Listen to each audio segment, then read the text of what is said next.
Tenzi, que eu tenho visto muitas pessoas falando sobre a regulamentação das redes sociais e com base no... principalmente usando o vídeo que o Felca fez. O que você tem para falar pra gente sobre isso? Porque eu achei injusto, porque não era o intuito do vídeo e não é, né? Mas eu quero saber de você que tá do lado dele, tá conversando com ele, passou todo esse processo dessa feitura do vídeo, que foram meses, né? E aconselhando ele também juridicamente. O que você tem para falar sobre isso? Perfeito, Vilela. Acho que essa questão ela foi muito importante você ter tocado, porque a gente está vendo que muitas pessoas estão tentando, né, Desmerecer, né? desmerecer às vezes o vídeo, né? É. E eu acho que assim, regulamentação de redes sociais, ele é um termo que pode significar tudo, como também pode não significar nada. É igual eu falar assim, matar a fome, né? Você pode matar a fome de vários jeitos, né? Você pode comer um frango, você pode comer uma pizza, você pode comer carne. Então, acho que matar a fome está vinculado, né, fazendo essa analogia como regular rede. O que significa? Tudo e não significa nada, é um termo genérico, né? Que vai ter um significado de acordo com quem fala, né? Mas, independente dessas questões, né, na perspectiva do Felca, o objetivo do vídeo foi mostrar uma realidade, né? Foi mostrar um fato. Existe um fato, né? Qual que é esse fato? O algoritmo, ele vai sendo treinado, né? Ele treinou o algoritmo dele, ele criou uma conta, ou seja, o algoritmo, né? Esse é o fato. O algoritmo vai sendo treinado para mostrar crianças sexualizadas ou em situações sugestivas, né? Extremamente sugestivas. Então, o próprio algoritmo auxilia e ajuda, né, esses pedófilos a se conectarem com essas imagens de crianças, né? Então, isso é um fato. O Felca foi e mostrou um fato, né? Agora, o que as autoridades vão fazer, né? O que esse fato, o que a sociedade vai fazer com isso? Aí não cabe ao Felca, não cabe a mim, não cabe ao influenciador dizer, né? Eu entendo que, assim, não cabe ao influenciador dizer se tem que existir uma lei X de um jeito X ou de uma forma Y, né, de outra forma, né? E é óbvio, né, que os políticos estão tentando cooptar essa pauta justamente para tentar apoiar alguma legislação do interesse específico deles, né? Nós já sabemos que existem intenções, né, por trás, seja cercear o opositor, seja o que for. Mas da nossa parte, da parte do Felca, nós não estamos apoiando nenhuma legislação específica. Tá? O papel do Felca é de ser um comunicador. E isso eu entendo, acho que todos aqui concordam comigo, ele foi um comunicador, com maestria, ele comunicou um fato à sociedade, né? Inclusive, o Estatuto da Criança e do Adolescente já é uma legislação que existe, já prevê, né, algumas proibições, né? O próprio Judiciário já deu recentemente uma decisão sobre o Marco Civil da Internet, que responsabiliza a plataforma por conteúdo de pornografia infantil, que é uma decisão muito importante. Duvido encontrar alguém que seja contra, né, essa decisão de responsabilizar uma plataforma por pornografia infantil. Até agora não encontrei ninguém que falou que é contra, né? Então, eu acho que é difícil...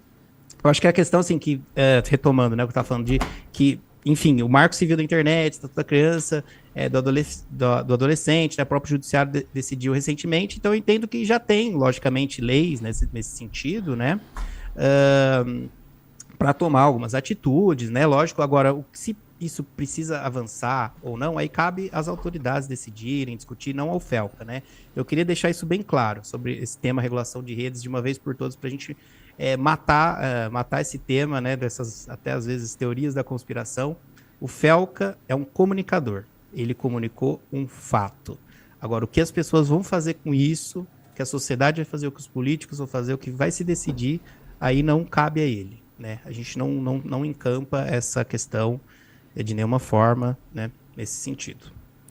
Obrigado, doutor, pela participação. Sei que você tem um horário aí, tem bastante coisa, deve estar caindo o mundo aí para você em relação a tudo que está acontecendo. Então, obrigado por ter esse tempo para a gente, para explicar essas questões. Obrigado demais. Eu que agradeço o convite, é importante, né, em nome do Felca, aí também esclarecer alguns pontos, né, que eu pude esclarecer aqui, a questão do processo, né, a questão da regulamentação, né, que é importante a gente deixar isso claro.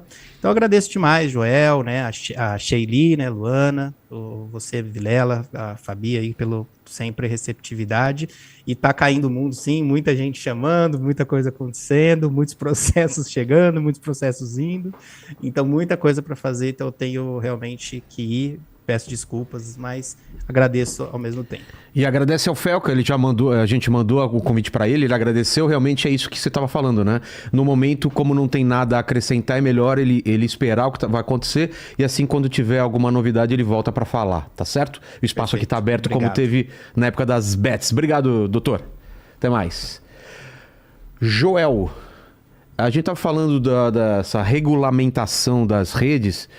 E o pessoal que não trabalha com internet, às vezes não sabe que as próprias plataformas têm muita regra. Se você descumprir essas regras, algumas a gente sabe, algumas a gente não sabe. Mas já tem muitas regras que a gente não pode descumprir, né? Colocou palavrão, colocou alguma coisa pesada, seu vídeo não vai ser monetizado ou até vai ser derrubado. Se tiver copyright, né? Se você estiver usando conteúdo de terceiro sem a permissão, o que você poderia falar sobre essa regulamentação? O medo é real, e eu entendo esse medo, também tenho medo de uma regulamentação que possa ser prejudicial à livre expressão. Por exemplo, eu trazer um convidado aqui e a plataforma ficar com tanto medo do que aquele convidado possa falar, que ela já de antemão vai censurar o vídeo, sem saber o que a pessoa vai falar. Então, claro que tem riscos, mas algum tipo de controle tem que ter.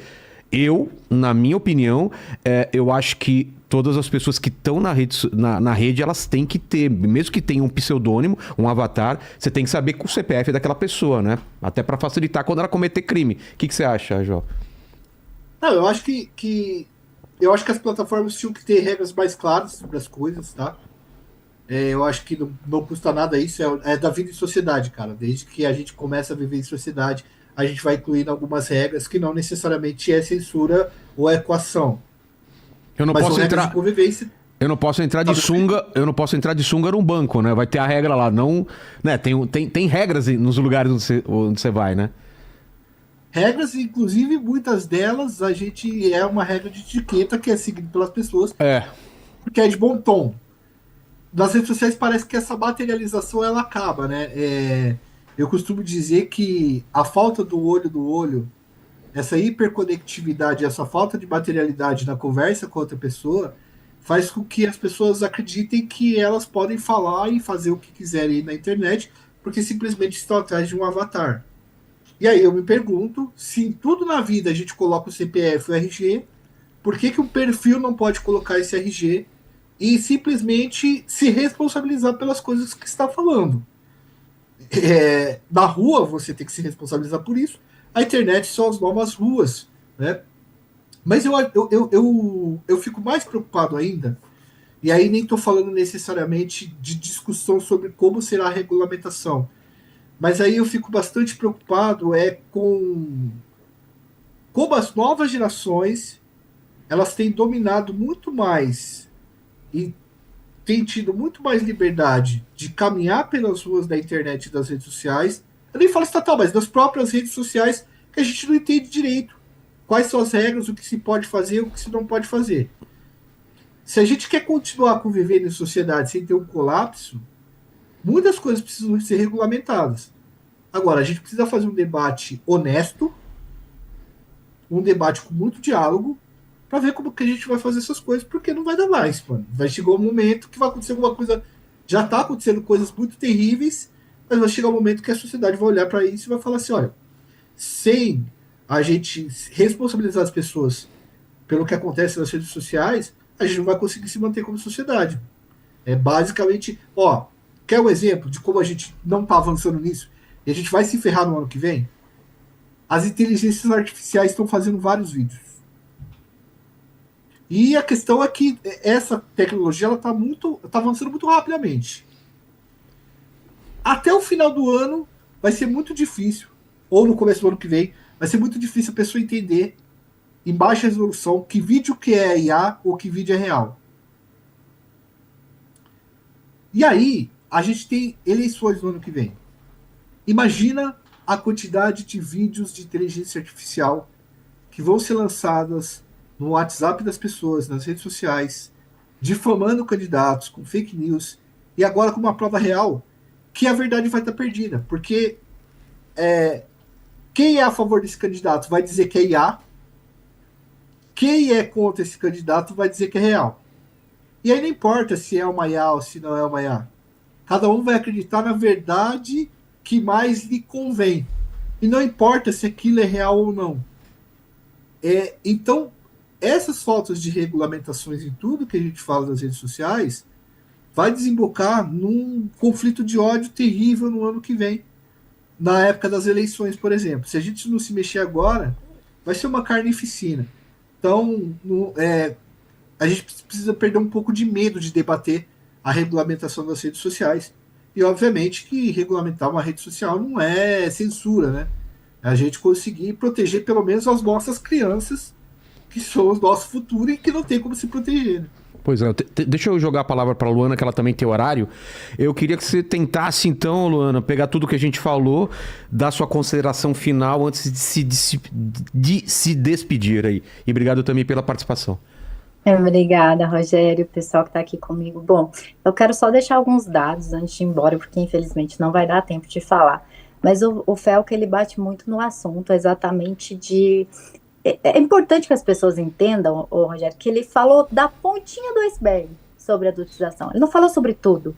Eu sei que todo mundo falando assim, por que ele não falou disso, daquilo? Gente, o vídeo já tinha 50 minutos, né? Já é difícil você prender a atenção de uma pessoa 50 minutos. Então ele falou sobre o que realmente dava para dizer, e ele passeou sobre os adultos lá do podcast, né? Dos adultos mirins em podcast, sobre a dispersão da escola, né? Ele falou sobre outros pontos, falou do influenciador, enfim. Gente, não dá para falar de tudo num vídeo de 50 minutos. Mas sim, tudo faz parte. Shows com erotização, o tipo de conteúdo que é consumido, as músicas que são consumidas, tudo isso é debate, é assunto que deve ser falado sim. Mas ele falou de um ponto muito importante, principal, que era o ponto da monetização em cima da adultização de crianças. Isso aí é muito pesado, realmente. Não é só o fato de que você, dentro da sua casa, permite que o seu filho dance uma dança, consuma uma música ou tenha uma internet. A partir do momento que você, como pai, e ele fala muito bem sobre isso, permite e ganha em cima desse processo de adultização. E a Vogue, ela trouxe um levantamento nos últimos anos de quais são os assuntos que mais engajam na internet, tá? E esses dados são muito interessantes. O primeiro assunto que mais engaja na internet é chamada Moms of TikTok, é a comunidade de maternidade. São 121,9 bilhões de visualizações em conteúdo que envolve exatamente o quê? O excesso de exposição de filhos. Muitas das vezes o conteúdo da maternidade, ele vem ligado ao excesso e à necessidade de exposição dos filhos, porque enquanto está dentro da sua barriga é só a criança.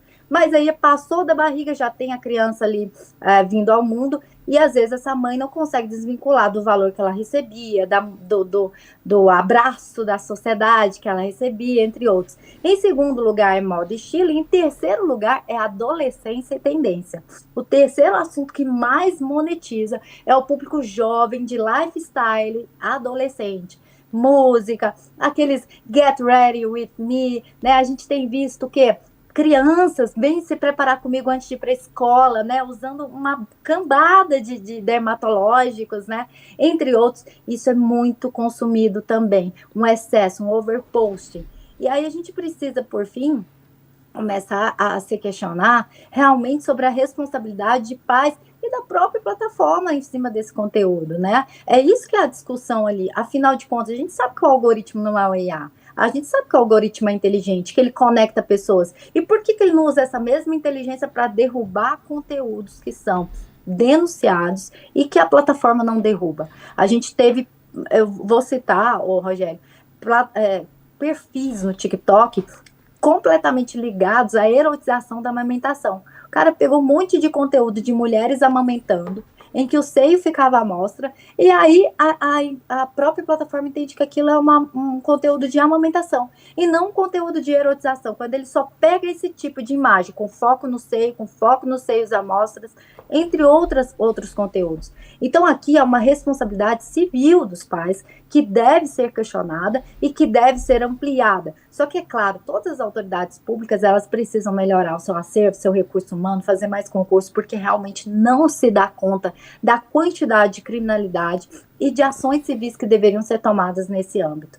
E sobre a questão de adultização de criança e o quanto a criança ela é um objeto de desejo de mentes perversas, de mentes psicopatas, de um pedófilo, né, que é uma pessoa que você quer ter longe. O que eu posso falar aqui como delegada, todos os pedófilos que eu peguei não se tratava de uma pessoa maluca, não se tratava de uma pessoa com cara de bandido, era uma pessoa do seio do convívio familiar, uma pessoa até amada no seio que convivia, no ambiente em que convivia. E aí eu queria dar um dado que é sobre o japonês Shin Tagaki, que é um pedófilo confesso, e que o seu maior faturamento hoje é em produzir bonecas de borracha com aparência de crianças. Meu Deus. E quanto esse conteúdo ele é consumido. E é isso que as pessoas falam. Se esse conteúdo é consumido, é porque tem quem consome. Sim, tem quem consome. E quando a internet faz um catálogo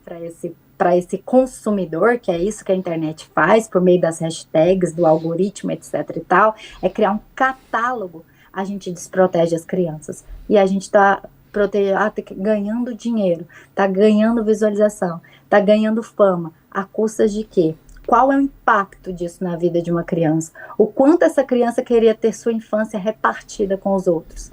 Então, assim, são questionamentos que a gente tem que fazer e a discussão, ela vai profunda, né, Rogério? Porque é muito difícil investigar essas redes, é muito difícil chegar nessas pessoas. O próprio Felca trouxe algumas genhocas que eles usam, né, de utilizar GIFs e não hashtags para serem ali ocultados. Eu já trouxe inúmeros códigos e sinais que essas pessoas utilizam na internet. Então, o você que acha eu posso importante, dizer... Olana, você acha importante falar algum deles ou não? A gente tem, assim, ó, parece inofensivo, mas tem um emotion da bola de beisebol. Acho interessantíssimo. É um exemplo de código de compartilhamento. Então, assim, é desejo, atração por menores de idade, quer dizer, essa bola de beisebol. Mas é claro que à medida que vai sendo descoberto, exposto, esses códigos vão mudando, né? Então, assim, o que é mais importante, Rogério, que eu queria finalizar aqui, é que a internet não é lugar para criança. Eu vou falar isso para os pais. A internet não é lugar para o seu filho. Nem para o seu filho ter uma rede social, nem para você ficar postando seus filhos nas redes sociais. É algo muito, muito perigoso. E eu me despeço com essas minhas falas e agradeço. Obrigado, Luana. Obrigado demais.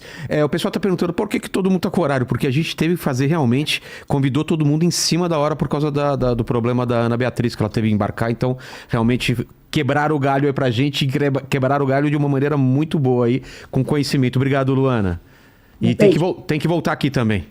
Volta, tchau. Até mais. Vamos aproveitar agora que estamos o Joel e a Sheili. A gente vai continuando no assunto com perguntas aqui do chat, pode ser? E eu quero saber da Sheili também sobre regulamento.